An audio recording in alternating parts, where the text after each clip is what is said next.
Tudo bem? Vocês? Tudo em paz? Que a graça e a paz de Cristo sejam multiplicados na vida dos irmãos. Amém? Hoje, amanhã, que é segunda-feira, é mais difícil que domingo, né? Domingo é tudo bênção, a gente acorda mais tarde, vem para a igreja, os irmãos, todo mundo feliz. Na segunda começam os desafios, né? Mas bom estar aqui com os irmãos mais uma vez, para que a gente possa compartilhar um pouco daquilo que Deus tem para nós, eu creio assim, dessa palavra que é viva, que é eficaz, que é poderosa, que é verdadeira, que é atual, não é isso?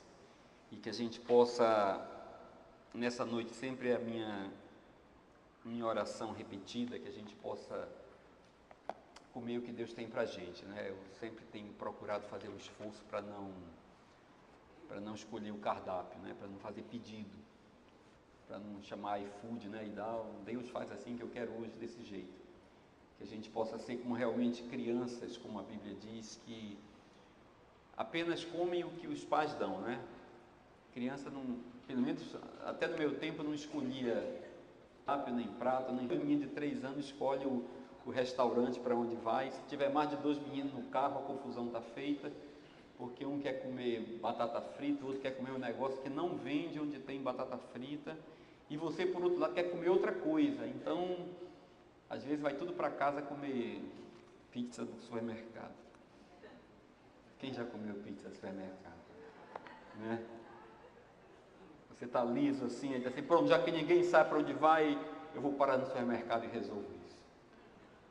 Amém, irmãos? Graças a Deus. Eu quero compartilhar um texto com os irmãos, que a gente estava cantando essa última música aí, eu estava vendo como é interessante, né? A gente cantando a música, quem já pisou no Santo dos Santos? Quem já pisou no Santo dos Santos? Eu achei que muita gente tinha pisado, porque na hora da música estava muito forte, né? Quem já pisou no Santo dos Santos? Se pisou, você está pisando aonde agora, irmão? Irmão? Você está com saudade? Não é? A gente tem que isso tem a ver com o que eu vou compartilhar com os irmãos, porque a nossa vida cristã, ela tem que ter uma prática muito próxima, não é? Tem que ser de uma forma de que a gente consiga responder perguntas, se alguém tiver coragem de perguntar para a gente. E Deus ele tem um projeto de vida para o cristão, ou não? Deus ele tem um projeto de vida para mim, ele tem um projeto de vida para você, ele tem um projeto de vida para aquilo que a Bíblia chama e que Jesus chamou de a sua igreja. Então a igreja de Jesus não é alguma coisa que está andando nessa terra só esperando o arrebatamento, como muita gente pensa. Tá, o que não? Estou esperando o arrebatamento, no dia que Jesus vier, tudo se resolve. Eu vou deixar os boletos aí para vencer, eu não vou mais pagar a prestação do carro, não vou mais pagar IPTU, vou deixar a coisa rolar, porque no dia que Jesus vier. Só que Jesus está passando e às vezes a pessoa morre e ele não vem. E o que é que a gente está fazendo no nosso dia a dia? Qual o papel da igreja? Como é que a gente está se comportando? O que é que Deus tem feito para a gente? O que é que o mundo espera da gente? O que é que o mundo espera de nós, da igreja, que eu falo da igreja nós mesmos, gente? Enquanto nós estamos aqui, a gente vem, se reúne no domingo, eu pelo menos venho no domingo só, e a gente se reúne, canta e conversa com os irmãos e vai. E depois, irmãos, a nossa vida, o que é que Deus tem para a gente? Como é a vida do crente? Como é a vida do cristão? E eu sei que a gente estuda a Bíblia, eu sei que os irmãos leem a Bíblia, as pessoas veem, e a gente canta uma música como essa, uma música muito legal, muito bacana, que ela fala de uma... Eu creio que é uma realidade, ou não? É uma realidade. Quando fala do Santo dos Santos, quando fala da presença de Deus, da glória de Deus, essa coisa toda, isso não pode ser, irmãos, apenas poesia. Amém? Isso não pode ser apenas alegoria, isso não pode ser apenas uma maquete do tabernáculo. Não tem mais tabernáculo. Não tem mais o átrio, não tem mais o santo lugar, não tem mais o santo dos santos. Então, naquele tempo antigo era muito simples, o lugar era físico, era geográfico, estava ali. Mas aquilo nós temos que entender que foi uma representação de uma realidade espiritual que já estava determinada por Deus para que acontecesse e para que não ficasse tão difícil difícil na cabeça da gente, ele preparou esse tempo anterior para mostrar como é que funcionava o plano, o plano dele de uma forma física, reduzida, para que a gente pudesse entender como funcionaria depois na realidade, quando Cristo viesse revelar os segredos que estavam ocultos pelos séculos dos séculos. Então, quando ele pega o desenho, ainda bem que escolheram a música, né, que eu não sabia como começar isso aqui. Quando ele pega o desenho do tabernáculo e ele começa a mostrar onde Deus está e onde o homem está e como isso é claro de um desenho pequeno. Mas o escritor aos Hebreus disse que aquilo que nós aprendemos naquele tempo, aquilo que foi visto no Antigo Testamento, é apenas uma ideia, é uma maquete da realidade que Cristo veio apresentar para todos nós. Então, quando nós aprendemos assim, olhamos do plano, naquele desenho, naquela planta do tabernáculo, a gente consegue idealizar algumas coisas e a gente consegue ver assim, então eu estava aqui do lado de fora, né? A gente vai lá para o Salmo 100, aí vai se aproximando, o Salmo dos degraus, então a gente chega lá e diz, então eu vou me aproximar, vou entrar nos portões com ações de graças, vou entrar lá nos átrios com hinos de louvor, aí depois eu fico parado esperando, porque Deus está lá na frente. Aí depois que Jesus veio, lá em Hebreus diz que esse véu foi rasgado, então eu não fico mais escutando a história, eu não fico mais escutando o sacerdote que foi amarrado com um sininho para oferecer o meu sacrifício.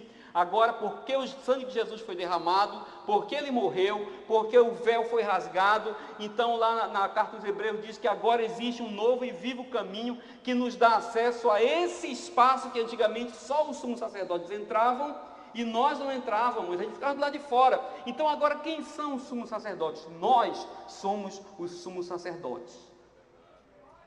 Amém? A igreja de Jesus Cristo hoje é um reino de quê? De sacerdotes. Então quem é o cara? Não tem mais o cara. Hoje somos nós. Amém? Por isso que não é bíblico você dizer, eu sou a igreja. Porque eu sou um indivíduo.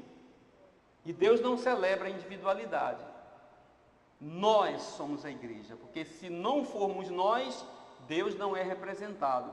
Então nós hoje somos esse reino de sacerdotes. Amém?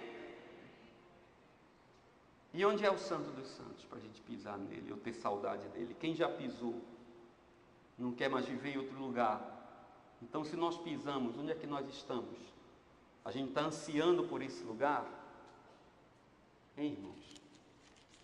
Abra sua Bíblia. Eu já disse onde era para abrir? Não, né? Atos dos Apóstolos, capítulo de número 14.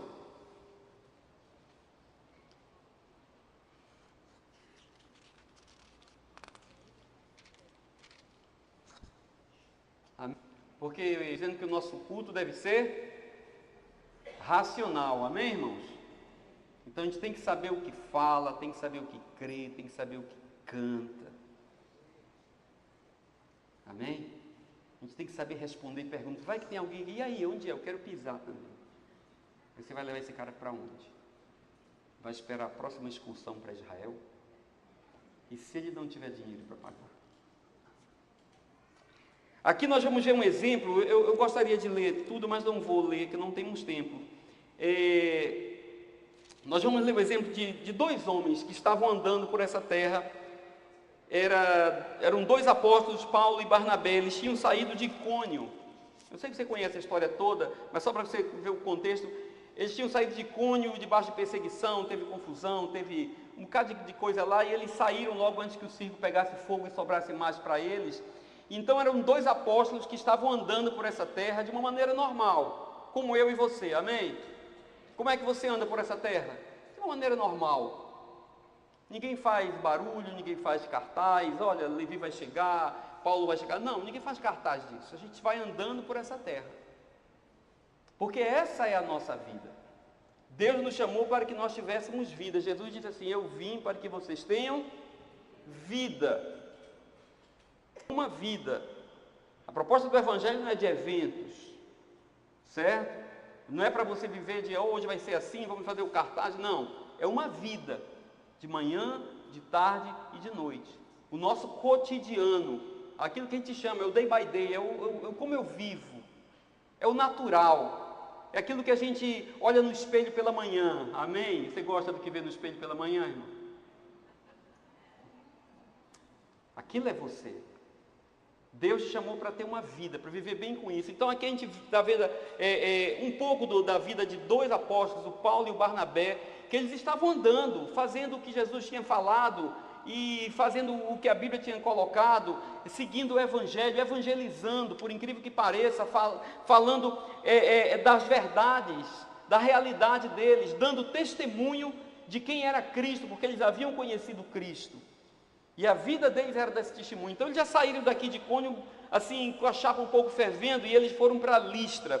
E eu quero ler com vocês a partir do versículo de número 8, Atos dos Apóstolos, capítulo 14, versículo 8, e diz assim: então, quando chegaram em Listra, havia ali um paralítico dos pés, aleijado desde o nascimento, que vivia ali sentado em uma cadeira, que vivia sentado e nunca tinha andado.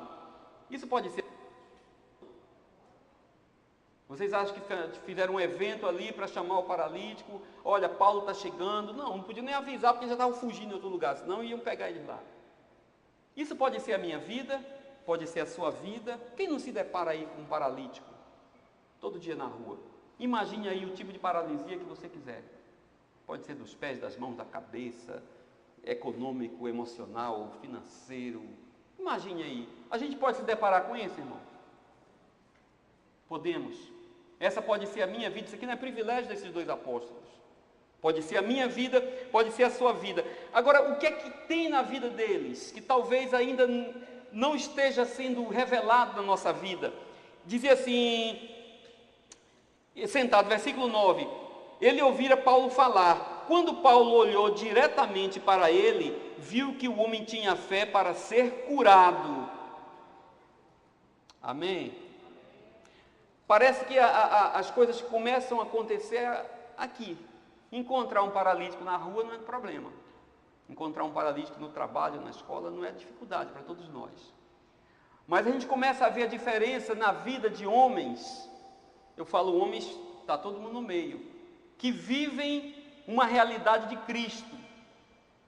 Homens que entenderam o sacrifício de Jesus Cristo. Agora estão vivendo em uma nova etapa, em uma nova era, vamos dizer assim, já passou aquela maldição de nova era, a gente pode falar essa palavra de novo, né? Em uma nova era da vida deles, onde Cristo veio e apresentou um novo e vivo caminho. E aquele espaço que existia, aquela diferença que existia entre Deus e o homem que separava, que não separa mais, agora esses homens, Paulo e Barnabé, podem viver. Então, o que é o Santo dos Santos, irmãos? O Santo dos Santos é um lugar secreto, é um lugar escondido, é um lugar em Israel, é um lugar aonde, irmãos? O Santo dos Santos é o lugar que Deus reservou para que tivesse livre acesso com você, para que tivesse comunhão com você, para que você pudesse olhar para Ele, para que pudesse se dirigir a Ele sem nenhum intermediário, sem nada no meio, sem pedir licença, sem dar um telefonema, sem marcar uma consulta, sem fazer agenda. Você acredita que Deus não precisa de agenda para você? Ou que você não precisa de agenda para Deus? Por que isso? Porque agora o véu foi rasgado e nós vivemos em uma era, nós vivemos em uma dispensação onde aquela barreira não existe, que de Jesus Cristo, um novo e vivo caminho que nos dá acesso direto a quem? Ao Pai. Então, o que é pisar no Santo dos Santos, irmãos? Hein, irmão? Pisar no Santo dos Santos é estar no lugar onde você tem livre acesso ao Pai. Amém? Então isso é pisar no Santo dos Santos. É você poder ouvir o sussurro dele e ele ouvir o seu gemido. É você chegar diante dele com cabeça erguida, peito estufado, cheio de dívida, não interessa. Cheio de problemas, não interessa. Cheio de mazelas, não interessa. Mas você vai entrar diante dele com a posição de um homem justificado por Cristo. Então o que você vive aqui, o que você passou, nada disso interessa. Então isso é pisar no Santo dos Santos. É chegar como aqueles antigos sumos sacerdotes chegavam lá com autoridade. A autoridade reconhecida para estar naquele lugar. Você não é um intruso. Você não está espionando. Você não está furando uma festa. Você foi convidado. Um tapete vermelho foi colocado para que você pudesse passar por ele. Então essa realidade, meu irmão, é para Barnabé, é para Paulo, eles acreditavam nisso. E essa realidade é para mim e para você. Essa realidade é para a igreja de Jesus Cristo hoje. Um saudosismo em relação a isso é de repente pensar em quem realmente foi, fez uma viagem, foi lá em Israel, viu as coisas, voltou e agora fica dizendo, poxa vida, foi um tempo bom, mas que saudade, eu queria voltar lá. Mas para a igreja de Jesus Cristo, o Santo dos Santos é uma realidade. É um lugar de celebração constante, diária, eterna. Não é um evento de final de semana. Não é algo que acontece quando o menino do teclado bota lá umas strings, uns pads bacana, e de repente um tom menor que mexe com você e faz com que você se arrepie. Não! É uma realidade diária. Amém? A igreja de Jesus Cristo deve viver isso e celebrar isso a cada dia. Chegaram ali, viram. Aqui o que é que o Paulo fala? Aqui diz que quando Paulo olhou para aquele aleijado, quem é Paulo, irmão? É um homem que está onde? Qual o lugar espiritual dele? Está no Santo dos Santos. Ele saiu de Icônio, veio para Listra, mas isso não interessa, porque não é coisa geográfica, você entende? Ele continua no mesmo lugar, ele continua com a mesma autoridade, ele continua vivendo a mesma realidade, ele continua sabendo o que ele pode, o que ele é. Tudo isso, então ele está vivendo uma realidade que é para nós, para a igreja hoje. E aqui eu acho muito interessante que diz assim, quando Paulo viu aquele homem, diz assim, olhou diretamente para ele. Isso já é um negócio difícil nos nossos dias hoje, né? Alguém olhar diretamente para a pessoa. Se importar, eu estava ali, olhei, quando eu vi que quem estava aqui na minha retaguarda, fazendo a minha segurança. Não era um homem de azul. Men's and blue. Aqui é em azul. Não era um homem de azul. É Antônio Moura. Amém? É um irmão, é um amigo. Não é qualquer um. Não é um segurança. Não é um diácono. É Antônio Moura. Eu fui lá e dei um abraço nele. Paulo olhou diretamente para aquele homem, e eu acho interessante aqui, diz que Paulo viu o quê?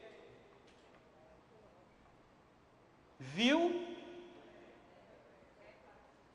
Paulo viu fé.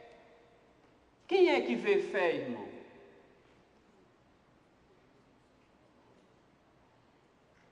Sabe como é que chama isso? Antigamente, assim, já apareceram muitas coisas, já desenvolveram aí, no meu tempo era muito famoso o QI, né, professora Lúcia? Coeficiente de inteligência, que era quem sabia mais e tudo, a gente ganhava emprego por isso, e tinha um ranking de quem tinha QI mais alto, mais baixo, aí depois descobriram que o Einstein nem tinha um QI tão grande, mas era monstro, e como é que pode? Aí começaram a contratar o pessoal que tinha QI alto, mas os caras eram, né, lá em cima, muito conhecimento, mas não dava bom dia, boa tarde, nem boa noite, brigava com todo mundo. Aí começaram a ver que o que interessava não era o QI, era o que era coeficiente emocional, quem sabe se relacionar, quem sabe viver bem, não é isso, irmão?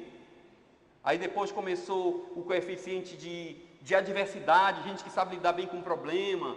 E começaram os Qs aparecendo aí. E tem um Q também que é muito interessante, que chamam de QS, coeficiente espiritual, que mede a capacidade de inteligência espiritual. Legal isso, hein? Bacana isso. Isso é novo, irmão? Não, porque Paulo falou sobre isso aos Colossenses. Ele disse: eu oro por vocês. Eu oro por vocês para que vocês sejam cheios, enriquecidos de entendimento e conhecimento, inteligência espiritual. Por quê? Porque a psicologia diz que ela reconhece a inteligência espiritual e diz que a capacidade que as pessoas têm de lidar com dificuldade, lidar com problema, lidar com um, lidar com o outro, resumindo, que a gente não tem muito tempo, a psicologia diz que é a capacidade que o homem tem de enxergar as entrelinhas. Diz que esse cara é inteligente espiritualmente. A capacidade que você tem de aprender com erros, com derrotas. Quem consegue aprender com isso, diz que é inteligente espiritual. É aquele cara que consegue ver o homem como um homem, um de cada vez.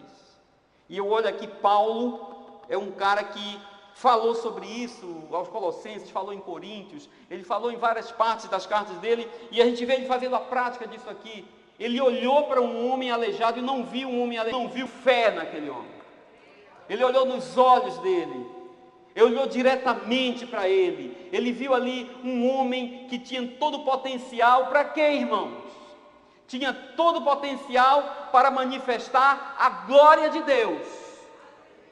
Porque no Santo dos Santos que a gente cantou aqui, é um lugar onde manifesta o quê? A glória de Deus. Amém? Então, quando é que a gente pode manifestar a glória de Deus? Para não cantar uma música tão saudosa. Hein, irmão? Diga lá no Santo dos Santos, que é no lugar onde eu estou,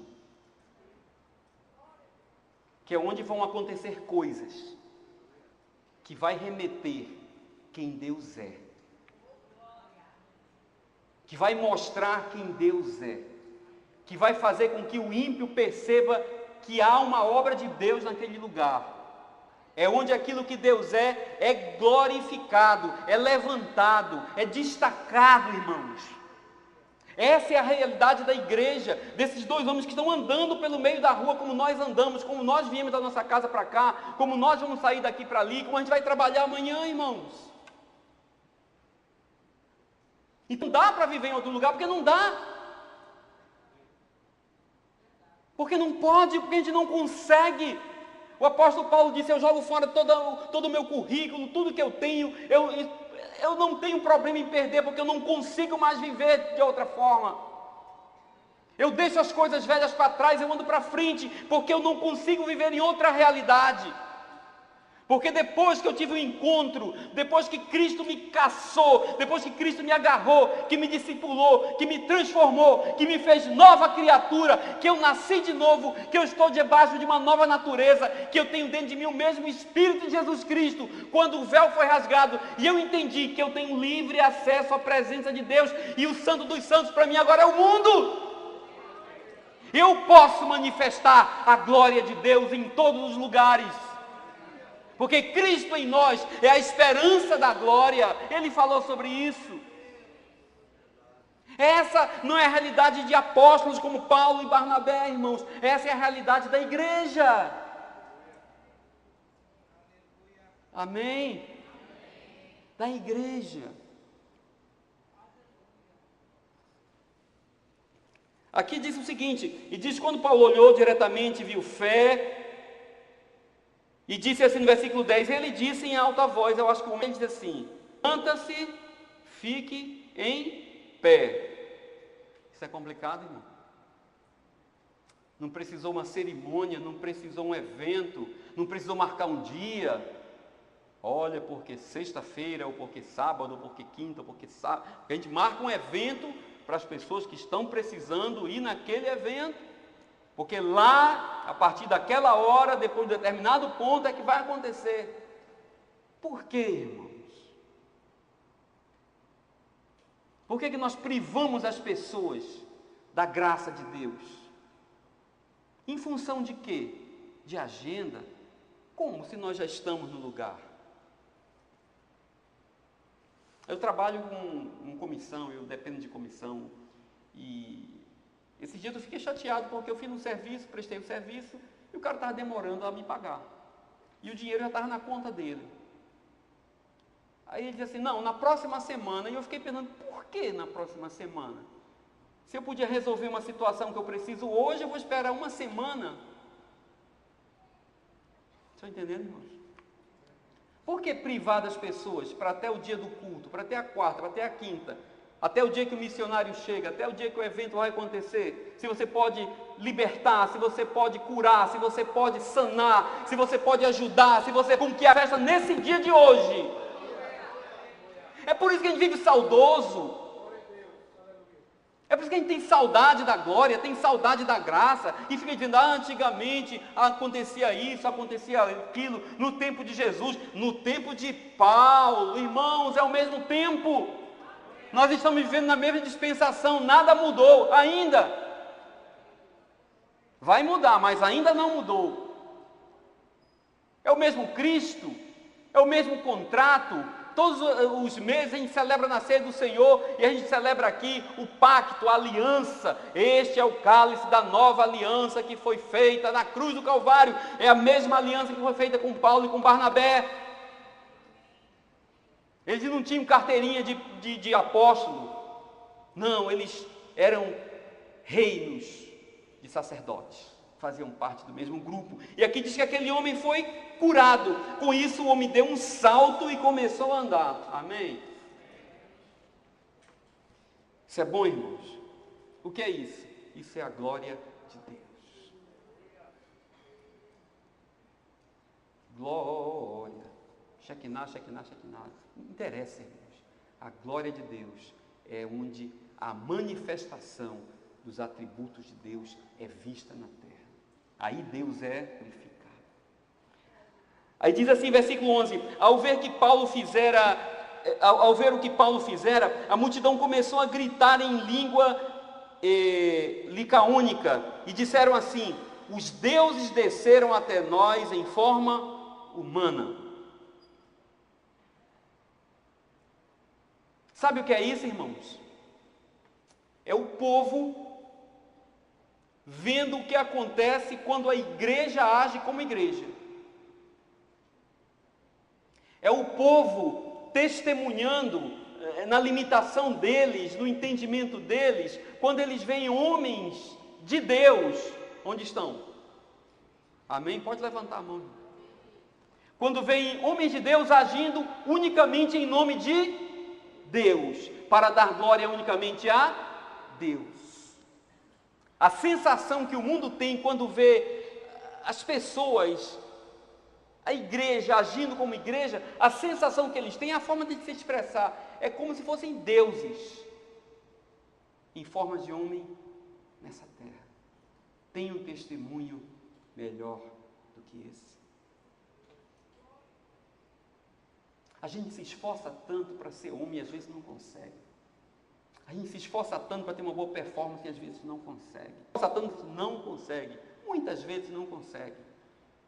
E quando a gente age naturalmente, da forma que Deus orienta, vivendo a vida que Deus propôs para nós, nós somos confundidos com deuses.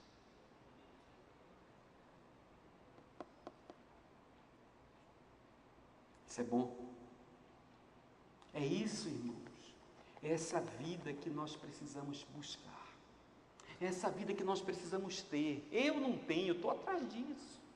Mas por que é difícil? Mas disseram assim, olha, os deuses desceram aqui em forma humana. Versículo 12. Barnabé chamavam de Zeus. Júpiter, vocês, né? E Paulo chamavam de Hermes. É porque a versão de vocês, ele está com a referência aí da mitologia romana. Na mitologia romana, o Júpiter equivalia ao Zeus da mitologia grega.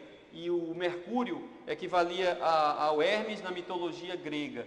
não é isso? Então é só essa questão aí, mas é a mesma história. O Hermes era o deus do comércio, da negociação, e porque Paulo falava, eles associaram o Paulo ao Hermes. Isso não interessa, não tem mais vestibular. Mas o que interessa aqui, irmãos, é que esse povo que não sabia o que estava acontecendo, eles associaram a ação desses homens à ação de deuses. E aqui o negócio foi mais à frente, e Barnabé e os sacerdotes de Zeus, cujo templo ficava adiante da cidade, trouxe bois e coroas e flores à porta da cidade, porque ele e a multidão queriam oferecer-lhe sacrifícios, oferta. Sabe o que o povo quis fazer? O povo quis ofertar. Aquela dificuldade que a gente tem para arranjar dinheiro do povo, para arrancar, para fazer, para pagar a conta e tudo, aqui foi natural. Porque o povo entendeu que era Deus agindo, associou aqueles homens a deuses e quis dar ofertas para eles, quis pegar e oferecer sacrifícios para eles. E eu fico imaginando isso nos nossos dias. O que é que ia acontecer? Eu fico imaginando nos nossos dias, se isso acontecesse hoje com algumas pessoas, com gente que está por aí. Você age naturalmente, a glória de Deus é vista, Deus opera, milagres acontecem, o mundo dá testemunho de você como se você fosse deuses e quer dar ofertas para você.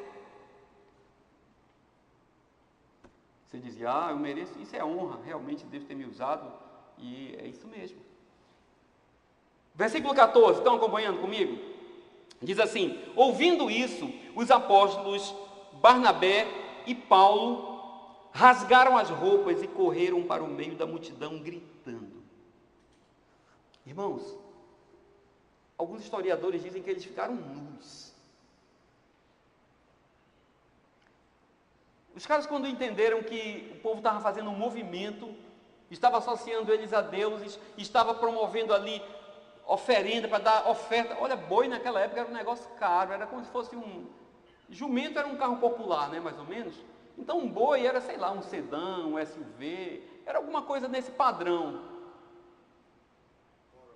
Um Corolla, né? Pronto, era uma coisa desse padrão. O povo estava juntando isso e levando para eles.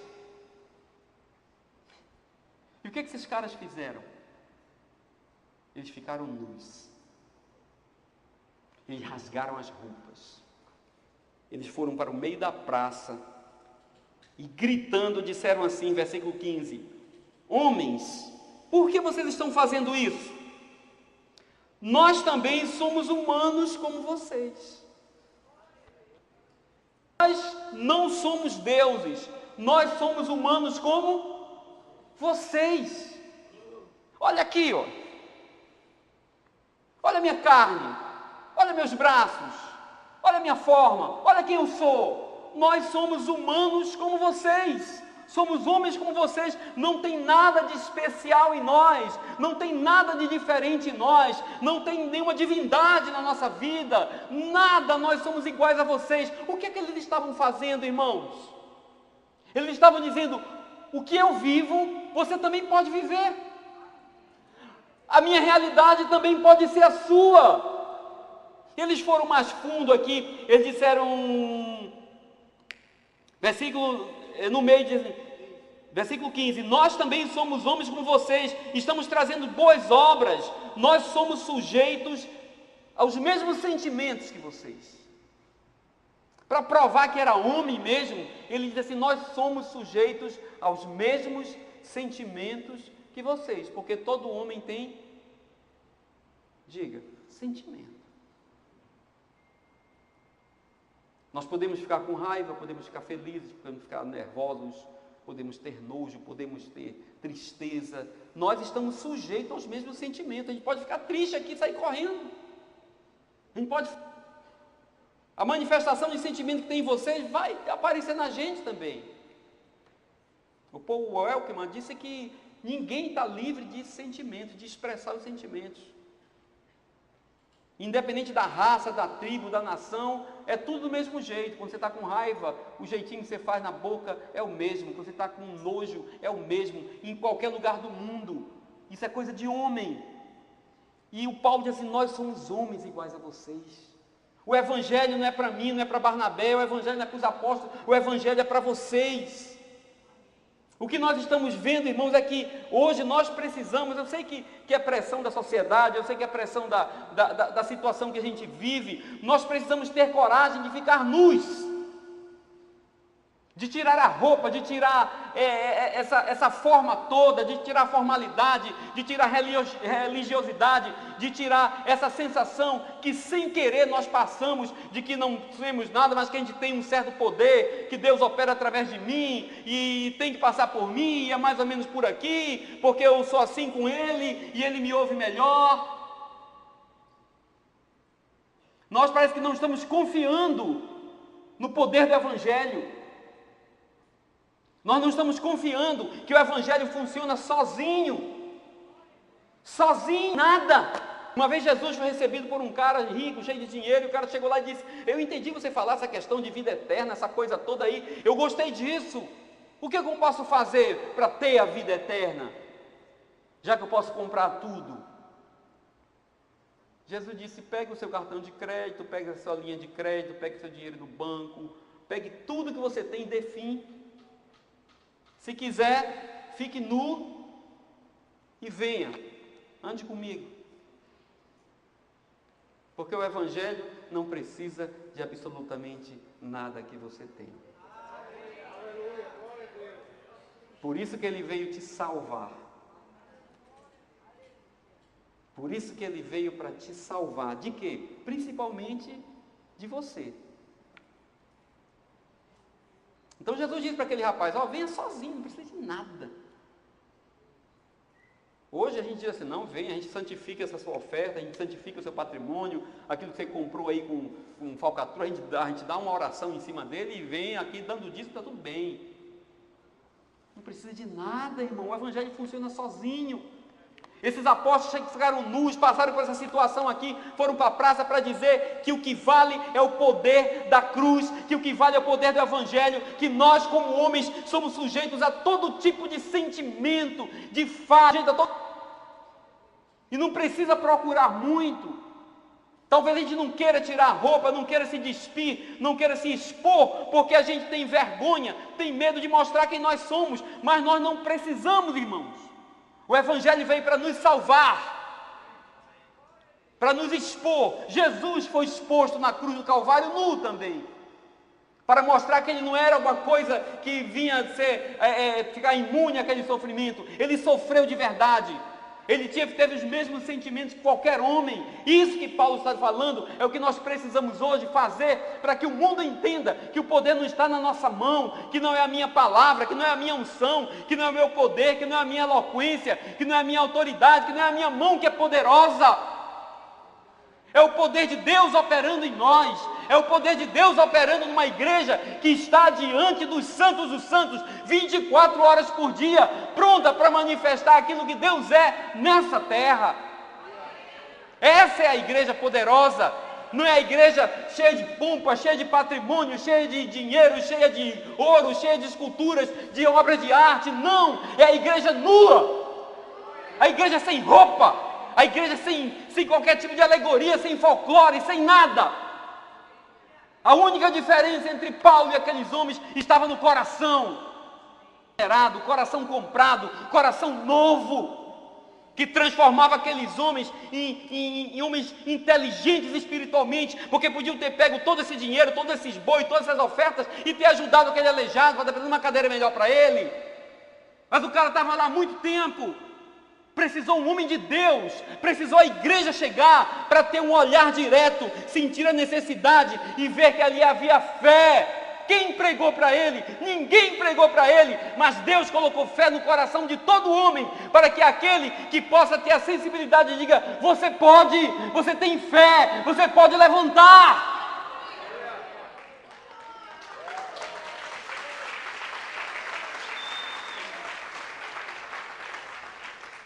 O pior, irmãos, É que tem gente que já atinou para isso. Tem gente que já descobriu isso, que existe fé no coração de todo mundo. Porque Deus deu isso. E a pessoa não sabe. Ignorantes. Paulo identificou. Hoje as pessoas atinaram para isso. Estão cobrando por consulta. Estão cobrando para dizer, Jadson, você pode. Ninguém tem coragem de ficar nu igual a você. Se levante hoje aleijado, porque amanhã talvez é você quem vai me levantar, porque eu sou igual a você.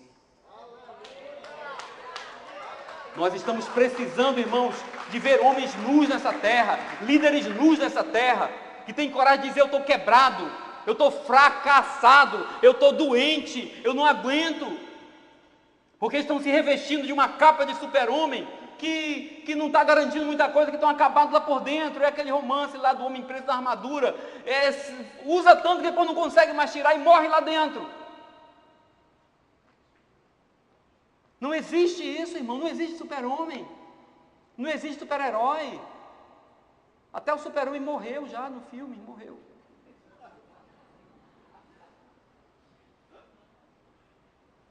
O Wolverine morreu também.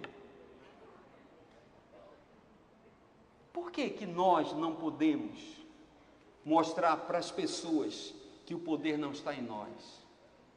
Que eu não sou um super crente, que eu não sou um super pai, que eu não sou um super marido, que eu não sou um super amigo, que eu não sou um super nada. Eu sou um homem igual a você.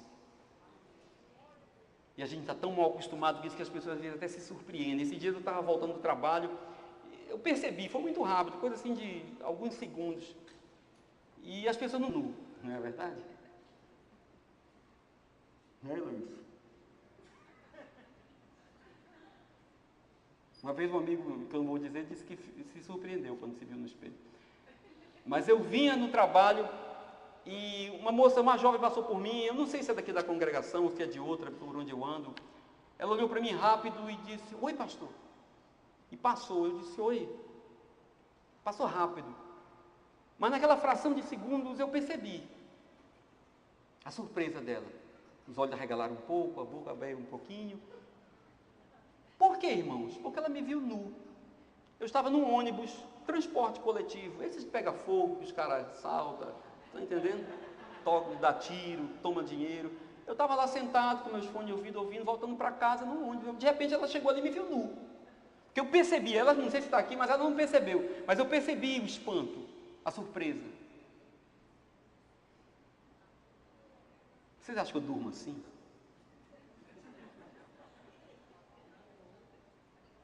É, irmão? Eu só boto essa roupa para vir para cá. Eu não sou assim.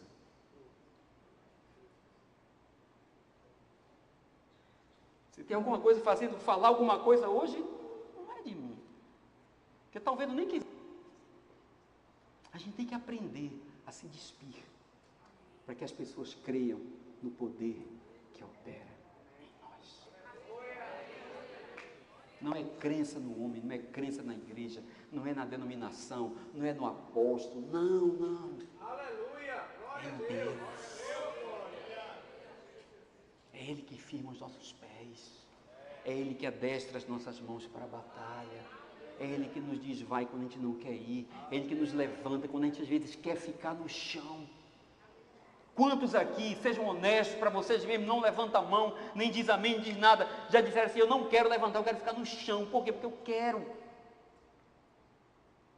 Porque tem dia que a gente está em cima e tem dia que a gente está embaixo. E a gente precisa de ajuda. Mas quem é que pode ajudar um super-homem? Quem é que pode ajudar um cara cheio de autoconfiança, com uma capa vermelha e um peito estufado? E muitas vezes podre por dentro. Quantas vezes você já olhou no olho de uma pessoa pedindo para ela dizer assim, eu sei que você não está bem, e você olha e ela não percebe, porque não tem inteligência espiritual que Paulo teve.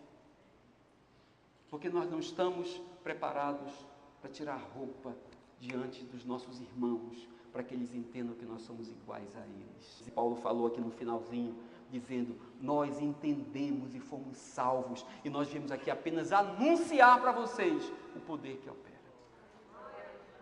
Nós vivemos essa pressão, irmãos.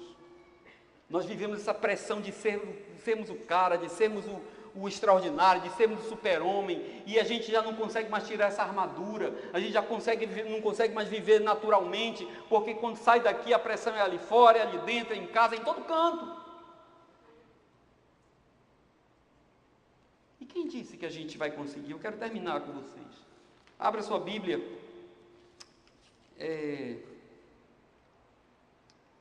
1 João, primeira epístola de João.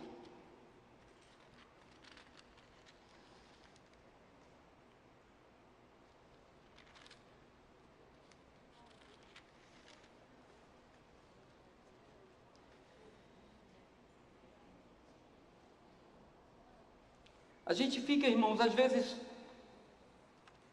um pouco desconfortáveis, porque a gente não tem muita coisa para oferecer. A gente não tem coragem de dizer quem nós somos. E aquilo que nós somos muitas vezes incomoda, ou não? Aí o que é que pode nos consolar? O que é que pode nos fazer dormir e querer? Aqui na primeira epístola de João, capítulo 3,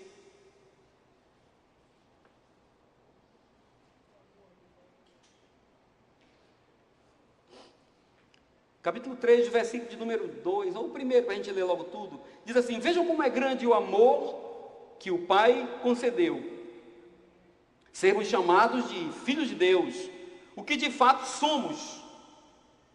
Amém? Qual a convicção de Paulo e Barnabé? Nós somos filhos de Deus. Mas está fugindo de Icônio. Não interessa. Nós somos filhos de Deus. Os caras quiseram bater nele, não interessa. Nós somos filhos de Deus. Eu sei que você ficou curioso e vai ler o finalzinho da história aqui, que eu não vou ver, a gente não vai ler agora. Mas sabe como foi que terminou essa história que a gente leu lá de Atos capítulo 14? Quem sabe? Vou fazer um spoiler rapidinho para voltar para cá.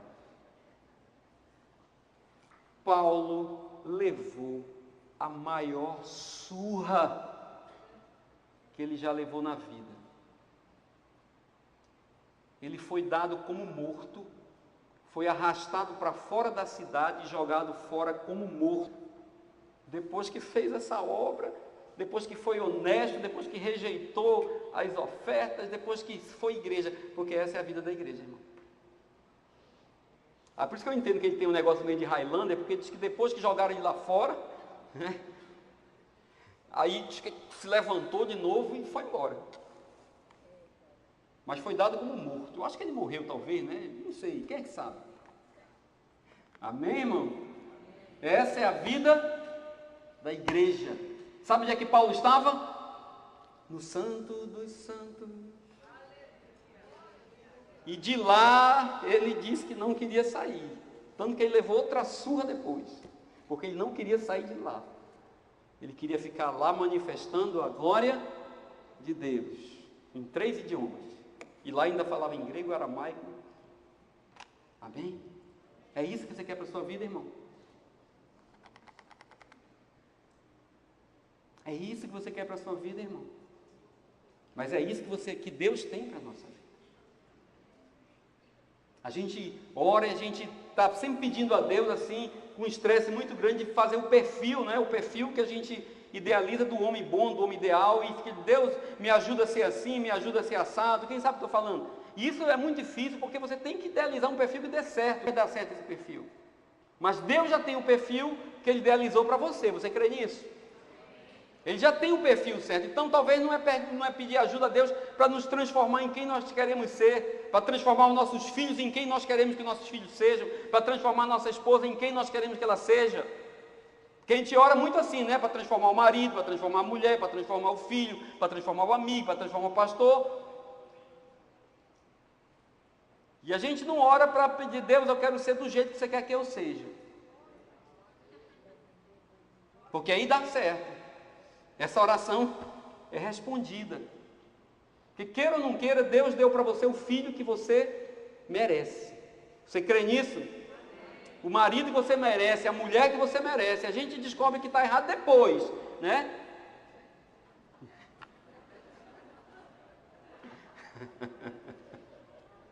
A gente descobre que está errado depois. Quando é que a gente descobre? Quando vê o caba nu, né? Sem as roupas, sem a maquiagem, sem aqueles bons modos, sem aquela coisa toda. Aí a gente descobre que o cara faz um bocado de coisa, que ele solta pum, que ele arrota e tal, que a mulher faz assim, que o cabelo enrola, que não é daquele jeito. Aí a gente diz, casei com a mulher errada, casei com o homem errado. Não, irmão, é daquele jeito que sempre foi. Amém? Amém? Eu estou voltando junto num pacote só? Diga, foi Deus. Vai dar certo? Vai. Amém?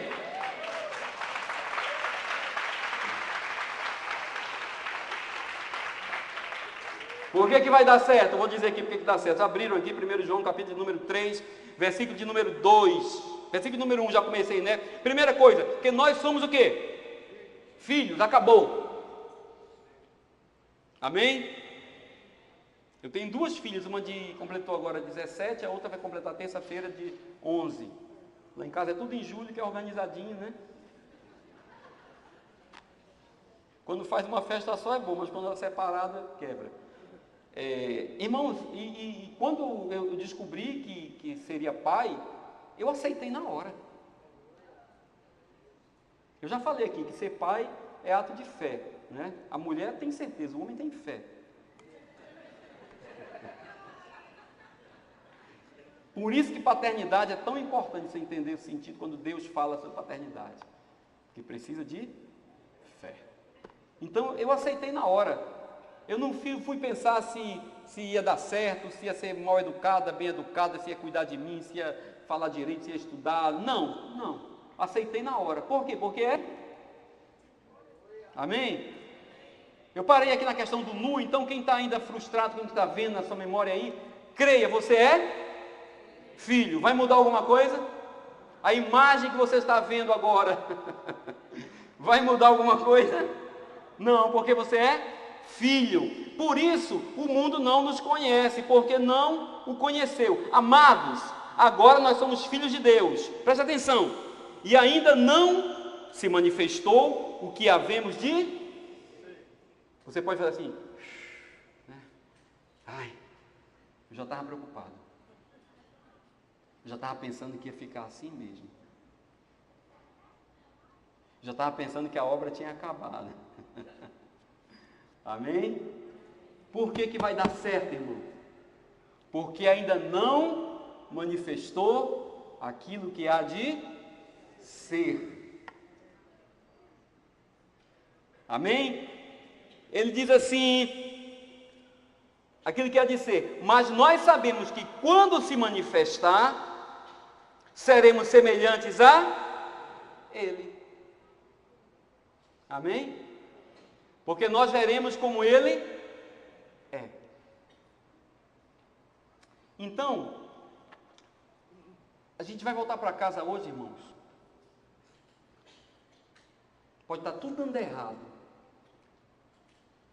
A imagem que nós somos, nus, sem qualquer tipo de alegoria, de fantasia, ela é suficiente para alcançar qualquer pessoa nessa terra, não por você, mas pelo poder que opera em nós. Porque nós somos filhos de Deus. A igreja de Jesus Cristo é uma igreja perfeita, cheia de nó cego, mas perfeita. Se nós tivermos coragem de mostrar quem somos, para não puxar para nós a responsabilidade da vida de ninguém, nós vamos alcançar as multidões, nós vamos alcançar os vizinhos, nós vamos alcançar a nossa casa, porque nós estaremos mostrando a verdade, irmãos. Sabe por que tem gente fugindo de igreja? Porque decepcionou com o pastor. Porque viu o pastor aqui bonito, no dia que viu o pastor andando de ônibus, disse, como é que pode? Como é que pode? Eu pensei que fé era para não andar de ônibus. Fé é para andar de ônibus e não murmurar. Por isso Paulo falou aos Filipenses, eu estou lendo o capítulo 4 faz muito tempo, uns 30 anos, ainda não consegui o 13, que lá. Ainda estou naquela parte pedagógica do aprendizado. Sei ter muitas, né? Viram aquela parte? Que eu aprendi a ter muito. Essa parte eu aprendi rapidinho. Eu lembro quando eu trabalhei numa empresa que pagava muito bem. No primeiro mês eu aprendi essa parte. Eu saí de uma e fui ganhar 5, 6 vezes na outra. Ao custo bem rápido, que é assim. Mudei logo a roupa, mudei o lugar que comprava, comprei carro, ao custo bem rápido. Mas Paulo disse, eu aprendi a ter e aprendi a não ter. Eu estou nessa segunda parte. Já faz uns 20 anos. A primeira foi rápido, em um mês, mas a segunda vai nos 20 anos. Mas Paulo disse que é um aprendizado. Ele escreveu aos Filipenses dizendo isso. Então eu aprendi a dar e aprendi a receber. Como é difícil receber. Nunca tive problema em dar, nunca tive. Mas como é difícil receber. Nunca tive problema em atender favores, mas como é difícil pedir. Mas Paulo disse que é um aprendizado de vida. E ele escreveu a Tito no capítulo 2, dizendo assim, olha, essa graça se revela salvadora, quando ela nos vida de maneira santa, digna e piedosa.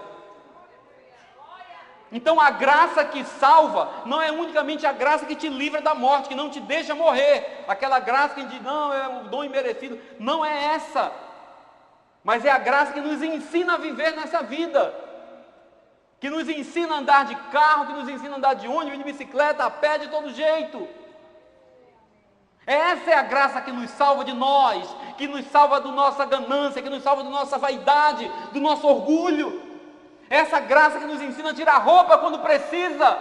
Essa graça que nos ensina a ir para a cruz pelo outro. Essa graça que nos ensina a viver de maneira santa e digna e piedosa, com dinheiro ou sem dinheiro, com condição ou sem condição, porque o poder não está em nós, o poder está em Cristo, o poder é de Deus, é o Evangelho que nos faz sair de casa, irmãos. O Evangelho nunca precisou do dinheiro de ninguém. O Evangelho nunca precisou de artista famoso. O Evangelho nunca precisou de reunião de empresário para juntar dinheiro na igreja. O Evangelho é autônomo, é poderoso, ele é forte, mais forte que a morte.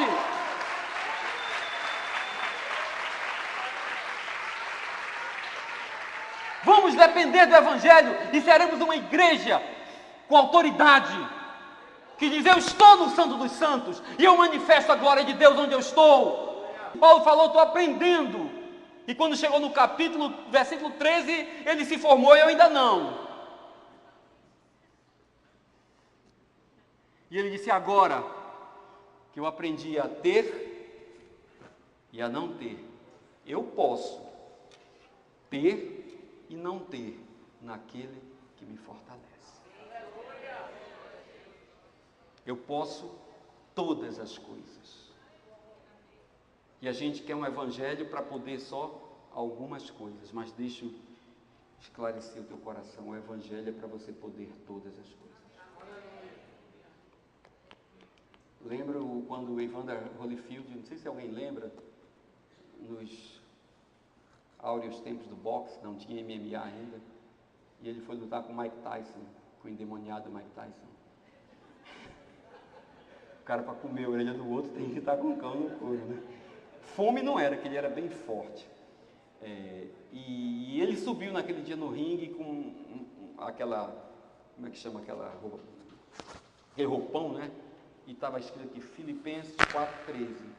Eu lembro, eu vi na minha televisão de tubo, e eu disse, esse cara deve ser muito crente ou não sabe o que está fazendo. Porque quando você peita Filipenses, você está dizendo assim, eu estou pronto para todas as coisas. Eu posso ganhar essa luta e não me ensoberbecer. E posso perder e não murmurar. Essa é a formatura. Então talvez nós ainda não chegamos nesse ponto, a gente ainda não chegou nesse nível, nós somos homens. Mas aqui nós lemos em João dizendo que nós havemos de manifestar. E só um conselho para você, quando você levar pressão, porque você não está rendendo, porque não está dando resultado, porque ainda não está bom, porque não está bonito. Aí você faz o seguinte, aí você manda olhar para o projeto pronto. Quem é o nosso projeto pronto, irmãos? Hein? Cristo. O homem que veio como homem. Passou por todas as paixões que passamos.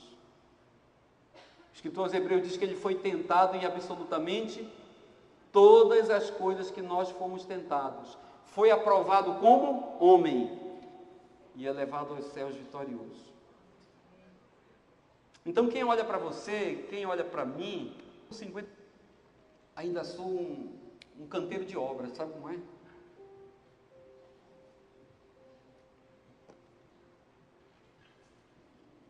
Ainda tem uns buracos assim no terreno, umas pontas de ferro saindo, umas paredes mal acabadas, um telhado que não está coberto, uma instalação elétrica na gambiarra. Então quem anda na minha vida leva choque, quem anda na minha vida pode pisar num buraco e torcer o pé, pode se machucar, porque eu sou um canteiro de obras. Então talvez eu não dê o resultado que você espera, mas para que você fique tranquilo em relação à minha vida, em relação à vida do pastor, em relação à vida do seu irmão, da sua mulher, do seu filho, olha para Cristo. Ele é a prova que o plano de Deus funciona.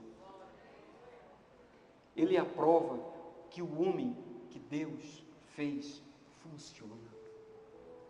Ele é a prova que um homem pode sim ficar nu, como ele ficou na cruz do Calvário, como Paulo e Barnabé ficaram lá diante daquela praça. E o poder do Evangelho vai salvar as pessoas. Então não se frustra com o que você está vendo, viu, Neto? Você é uma obra em construção, uma obra grande, mas em construção. Mas o seu projeto original se chama Cristo. Manda olhar para Ele e diga assim: ainda não sou aquilo que eu serei, mas vai se manifestar.